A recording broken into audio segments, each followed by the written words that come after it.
প্রিয় বন্ধুগণ, কেউ কাউকে যদি উপকার করে সেই উপকার উপহার হয়ে নিজের কাছে পুনরায় ফিরে আসে। ঠিক এরকম একটা ঘটনা বলে আপনাদেরকে শোনাবো, তাই ভিডিওটা সম্পূর্ণ দেখার অনুরোধ রইল। এক মহিলা তার পরিবারের জন্য প্রতিদিন রুটি বানাতো এবং একটা রুটি এক কুজো ব্যক্তির জন্য বানিয়ে জানালায় রেখে দিত। কুজো ব্যক্তি প্রতিদিন রুটিটা নিয়ে চলে যেত।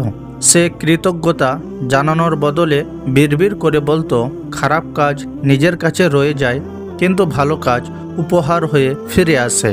এ কথা শুনে মহিলাটি তার উপর বিরক্ত হতো, কারণ সে কোনোদিন কৃতজ্ঞতা জানাতো না।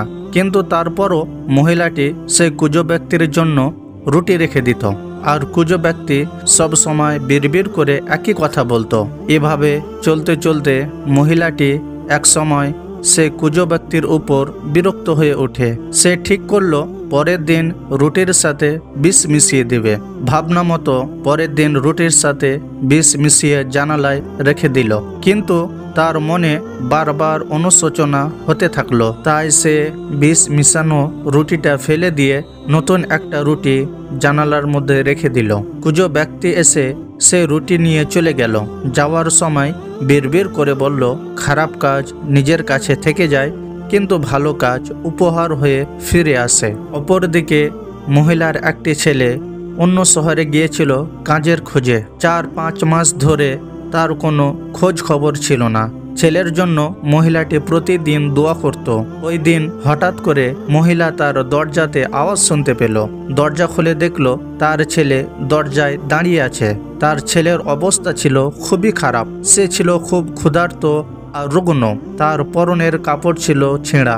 সে তার মাকে জড়িয়ে ধরে কেঁদে উঠল এবং বলতে লাগলো, আমি হয়তো আজ ফিরতে পারতাম না। আমার শরীরে এক বিন্দু শক্তি ছিল না। এক কুজো ব্যক্তিকে অনুরোধ করায় সে আমাকে একটি রুটি দিয়ে বলল, প্রতিদিন এই একটা রুটি আমি খেয়ে আমার দিন কাটে, কিন্তু আজকে তোমার আমার চেয়ে বেশি দরকার, এইটা তুমি নাও। সে রুটি খেয়ে আজ আমি বাড়ি ফিরে আসলাম। মহিলাটির বুঝতে বাকি রইল না যে রুটিটা তার হাতেরই বানানো এবং ওই কুজোটায় তার ছেলেকে রুটি দিয়েছিল। তখন মহিলার মনে পড়ল বিষ মিশানো রুটির কথা। যদি সে সেটা ফেলে না দিত তাহলে তার ছেলে আজ মারা যেত। প্রিয় বন্ধুগণ, তাই খারাপ কাজ নিজের কাছে থেকে যায় কিন্তু ভালো কাজ উপহার হয়ে ফিরে আসে। আল্লাহ তাবারক ওয়া তাআলার কাছে দোয়া করি যেন আমরা সকলে এক অপরের সাহায্য করতে পারি। আমিন।